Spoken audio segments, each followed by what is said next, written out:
राधे राधे मेरी प्यारी बहनों, आप सभी का स्वागत है आपके अपने चैनल देशी दर्शन में। कामना करती हूँ आपका दिन शुभ हो। आज आप जानेंगे नवरात्रि में प्रथम दिन से लेकर अंतिम दिन पूजन सामग्री क्या क्या लगती है, कलश स्थापना के लिए आपको क्या क्या सामग्री चाहिए और अगर पूजा में किसी सामग्री का अभाव हो जाए तो क्या करना चाहिए। सबसे पहले सामग्री की बात करते हैं। कलश जो कि माँ की शक्ति का प्रतीक होता है, कैसा होना चाहिए? तो तांबे, चांदी, मिट्टी या फिर पीतल का कलश श्रेष्ठ माना जाता है। प्लास्टिक या लोहे के कलश को पूजा में रखना बहुत अशुभ माना जाता है। दूसरी सामग्री है नारियल, जो कि देवी का आशीर्वाद होता है। नारियल को माँ का स्वरूप माना जाता है और यह धन, ज्ञान और शुद्धता का प्रतीक है। नारियल कैसा होना चाहिए?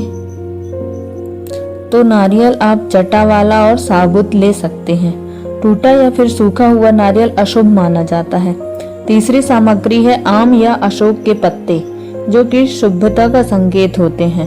चौथी सामग्री है गंगा जल, जो कि शुद्धता का प्रतीक होता है। हर पूजा से पहले गंगा जल से पूजा वाले स्थान को तथा स्वयं को शुद्ध किया जाता है। अगली पूजन सामग्री है जौ यानी ज्वारे, जो कि देवी की कृपा के संकेत होते हैं। नवदुर्गा पूजन में ज्वारे उगाना अनिवार्य माना गया है।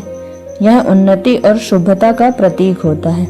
जिनकी सामर्थ्य हो, जिनके घर में इतना स्थान हो, उन्हें तो ज्वारे अवश्य बोने चाहिए। लेकिन जिनके घर में जगह का अभाव हो या धन का अभाव हो, वह लोग अगर बिना ज्वारे के भी सच्चे भाव से माता रानी की पूजा करते हैं तो माता रानी उनकी भी पूजा स्वीकार करती हैं। जवारों को बोने से पहले कुछ देर के लिए पानी में भिगो देना चाहिए और जो जवारे पानी में ऊपर की ओर तैर जाएं, उन्हें आपको हटा देना चाहिए। आपको चाहिए लाल चुनरी और पूजा में जलाने के लिए मिट्टी का दीपक। अगली सामग्री है कुमकुम, हल्दी और चंदन और इसके बाद फूल और माला, जो कि माँ के श्रृंगार का एक अनिवार्य हिस्सा है। माँ को प्रसन्न करने के लिए ताजे और सुगंधित फूल चढ़ाए जाते हैं। लाल गुड़, कमल, गेंदे के फूल या फिर इस मौसम में जो भी फूल मिले वो आप माता रानी को सच्चे मन से जरूर अर्पित करें। मुरझाए, कटे फटे या सूखे फूल या पहले आपके द्वारा सूंघे हुए फूलों को पूजा में कभी भी इस्तेमाल नहीं करना चाहिए। अगली सामग्री है फल और मिठाई, जो कि माँ के भोग के लिए आवश्यक होती है। माँ दुर्गा को शुद्ध और सात्विक भोग अर्पित करना चाहिए। ताजे फल या केवल घर का बना प्रसाद ही माँ को अर्पित करना चाहिए। बासी या बाहर की पैकेट वाली मिठाइयाँ या पैकेट वाले भोग माता रानी को अर्पित करने से बचना चाहिए। अगली सामग्री है पंचामृत, अभिषेक के लिए जो कि आवश्यक होता है। देवी माँ का अभिषेक पंचामृत से करने से विशेष पुण्य मिलता है। पंचामृत कैसा होना चाहिए? तो पंचामृत में दूध, दही, घी, शहद और गंगा जल का आपको मिश्रण बनाकर उसे पंचामृत रूप में माता रानी को अर्पित करना चाहिए। पंचामृत में बासी दूध या खराब दही का प्रयोग या खट्टे दही का प्रयोग भूलकर भी न करें। अगली सामग्री है धूप, अगरबत्ती और कपूर, जो कि वातावरण को शुद्ध करती है और घर में सकारात्मक ऊर्जा के साथ साथ देवी माँ को प्रसन्न भी करती है। और नवरात्रि में माँ दुर्गा के पूजन में सुहाग सामग्री का विशेष महत्व होता है, जो कि देवी माँ को समर्पित करें तो माँ का आशीर्वाद प्राप्त होता है और सौभाग्य में वृद्धि होती है। विशेष रूप से विवाहित महिलाओं के लिए यह सामग्री अखंड सौभाग्य और परिवार के सुख समृद्धि का प्रतीक मानी जाती है।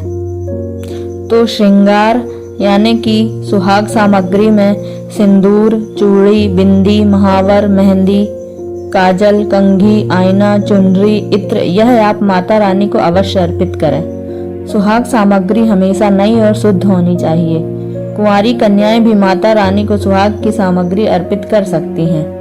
कलश स्थापित करने के साथ ही कलश के अंदर जो सामग्री डाली जाती है उसका भी विशेष महत्व होता है। तो कलश के अंदर डालने के लिए गंगा जल, सुपारी, जो कि भगवान गणेश जी का भी प्रतीक मानी जाती है और जिससे कोई भी कार्य सिद्ध और सफल हो जाता है। अक्षत का ध्यान रखिएगा, टूटे हुए अक्षत ना हो। अक्षत यानी साबुत चावल, जो कि पूर्णता का प्रतीक होते हैं। एक का सिक्का, जो कि माँ लक्ष्मी की कृपा और धन संपत्ति को आकर्षित करने के लिए डाले जाते हैं। जिससे घर में आर्थिक उन्नति होती है। इलायची और लौंग डालने से वातावरण सुगंधित और पवित्र बना रहता है और यह भी घर की नकारात्मक ऊर्जा को दूर करता है। पंचरत्न अगर संभव हो तो कलश के अंदर 5 तरह के रत्न भी डालने चाहिए। ऐसा करने से यह कलश अत्यंत शुभ और देवी माँ की विशेष कृपा प्रदान करने वाला बन जाता है। कलश के अंदर हल्दी की गांठ भी डाली जाती है। हल्दी माँ लक्ष्मी और देवी दुर्गा दोनों को प्रिय होती है और माता रानी की मूर्ति के बिना या तस्वीर के बिना तो नवरात्रि की पूजा अधूरी ही रहती है। अगर आपके पास माता रानी के सभी 9 स्वरूपों वाली तस्वीर या प्रतिमा हो तो आप उनका पूजन कर सकते हैं। इसके अलावा आप सोने, चांदी, तांबे या पीतल से बनी हुई माँ दुर्गा की प्रतिमा की भी पूजा कर सकते हैं। माँ दुर्गा की बैठी हुई सिंहासन पर विराजमान या फिर सिंह पर सवार बैठी हुई मुद्रा भी शुभ मानी जाती है और मूर्ति का मुख सौम्य और प्रसन्न होना चाहिए। मूर्ति यदि आप घर में स्थापित करते हैं तो मूर्ति का आकार कैसा होना चाहिए?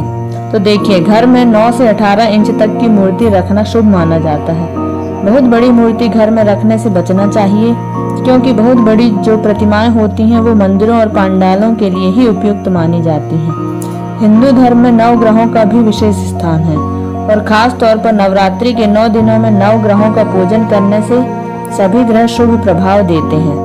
यह 9 ग्रह हैं सूर्य, चंद्र, मंगल, बुध, गुरु यानी बृहस्पति, शुक्र, शनि, राहु और केतु।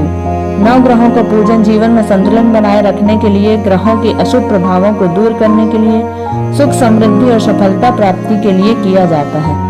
बहुत से भक्त नवरात्रि के 9 दिनों तक अखंड ज्योत भी जला तो अखंड ज्योत जलाने के लिए दीपक कैसा होना चाहिए? अगर आपके पास पीतल का दीपक है तो आपको पीतल का अखंड दीपक प्रयोग करना चाहिए। आजकल बाजार में भी अखंड दीपक मिलते हैं जो लगातार जलने के लिए बहुत ही अच्छे होते हैं, जिनमें अगर बाती लगा दी जाए तो वह आसानी से बुझती नहीं है।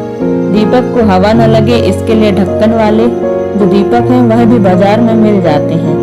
आप उन दीपकों को खरीद सकते हैं। इसके अलावा अखंड दीप जलाने के लिए आप मिट्टी के बड़े दीपक का प्रयोग करें तो वह ज्यादा सही होगा, क्योंकि पूजन सामग्री में जो भी मिट्टी के पात्र, मिट्टी के दिए प्रयोग किए जाते हैं वह पूजा को और भी शुभ फल प्रदान करने वाले बना देते हैं। अगर इन सभी पूजन सामग्री में से किसी भी सामग्री का अभाव हो तो भी आप पूजा कर सकते हैं, लेकिन आपके मन के भाव और माता रानी पर विश्वास सच्चा होना चाहिए।